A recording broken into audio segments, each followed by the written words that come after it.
అలసంద వడలు chicken curry ఈ కాంబినేషన్ చాలా బాగుంటుంది. ఒకసారి ట్రై చేయండి. అయితే మాకు మంచిగా వర్షాలు పడుతున్నాయి కాబట్టి నేను వేడివేడిగా ఉంటుందని నేను ఇలా ట్రై చేశాను.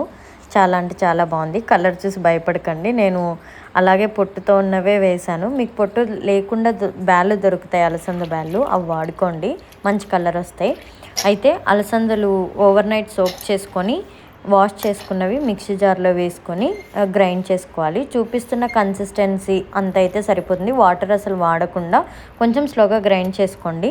అది తీసి పక్కన ఉంచుకొని అదే జార్లో మిగిలిన అలసందలు వేసుకొని ఒక్కసారి అలా జస్ట్ ఒకసారి అనుకొని అందులోకి అల్లం, కొంచెం కరివేపాకు, కొంచెం కొత్తిమీర, ఒక 2 మిర్చి, మీ టేస్ట్కి తగ్గట్టు సాల్ట్ వేసుకోండి. ఒక చిన్న స్పూన్ జీలకర్ర, ఒక పెద్ద ఆనియన్ వేసి గ్రైండ్ చేసుకోవాలి. గ్రైండ్ చేసుకున్నది ఈ మాత్రం కన్సిస్టెన్సీ ఉంటే సరిపోతుంది. వాటర్ అస్సలు వాడకండి. సాల్ట్ వేసాం కాబట్టి అందులోకి వాటర్ వస్తుంది, సరిపోతుంది.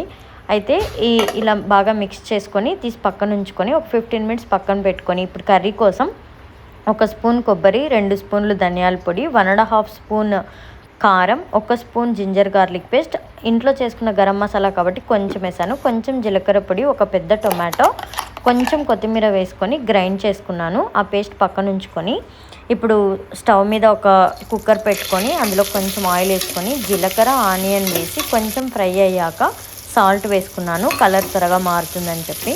అందులోకి కొంచెం కరివేపాకు వేసుకొని కొంచెం బాగా కలిపి అది కలర్ మారిన తర్వాత పసుపు, ఉప్పు వేసి కడిగిన చికెన్ నేను అందులోకి వేసుకున్నాను.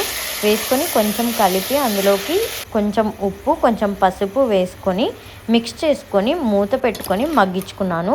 అది కొంచెం మూత పెట్టి మగ్గిస్తే ఆయిల్ బయటకు వచ్చేస్తుంది. ఆ ఆయిల్ బయటకు వచ్చిన తర్వాత కొంచెం మూత తీసి మిక్స్ చేసుకొని అందులోకి మనం పేస్ట్ చేసి పెట్టుకున్నాం కదా, అది మొత్తం అందులోకి వేసి కొంచెం బాగా కలిపి అది పచ్చివాసన పోయేంత వరకు కొంచెం మూత పెట్టి బాగా బాయిల్ అవ్వాలి.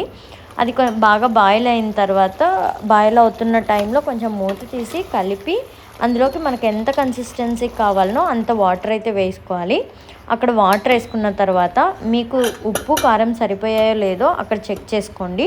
ఉప్పు అయితే కొంచెం సాల్ట్ వేసుకోండి. కారం ఒకవేళ తక్కువైనట్టయితే ఒక 2 మిర్చి ఘాటు పెట్టుకొని అందులోకి వేసేసుకొని కుక్కర్ మూత పెట్టి ఒక 3 విజిల్లు నేనైతే 3 పెట్టుకున్నాను. మీరు కావాలంటే మీ చికెన్ని బట్టి 4 అయినా పెట్టుకొని స్టవ్ ఆఫ్ చేసేసుకొని కొంచెం మూత తీసుకుంటే మన కర్రీ రెడీ అయిపోతుంది. అందులో కొంచెం కొత్తిమీర వేసి కొంచెం బాగా మిక్స్ చేసుకుంటే మన కర్రీ అయితే రెడీ అయిపోయినట్టే. ఇది రైసుల్లోకైనా తినొచ్చు, దోశలోకైనా తినొచ్చు, అలాగైనా సర్వ్ చేసుకోవచ్చు. నేనైతే వడతోటి ట్రై చేశాను.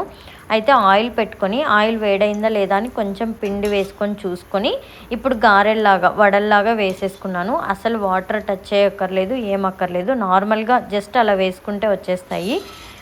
వేసేసుకొని కొంచెం అలా వేసేటప్పుడు లో ఫ్లేమ్లో పెట్టుకొని వేసుకున్న తర్వాత హై ఫ్లేమ్లోకి పెట్టుకొని స్లోగా కాల్చుకుంటే సరిపోతుంది. మన వడలు అయితే రెడీ అయిపోతాయి. చాలా అంటే చాలా ఈజీగా అయిపోయాయి, తక్కువ టైంలోనే అయిపోయాయి. నాకైతే 2 కలిపిన 1 అవర్ లోపే చేసుకున్నాను నేను.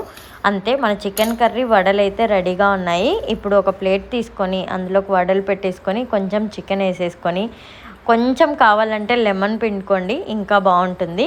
నేనైతే ఇలా యమ్మీగా ట్రై చేశాను. చాలా అంటే చాలా నచ్చింది నాకు. మీరు తప్పకుండా ట్రై చేసి కామెంట్ చేయండి.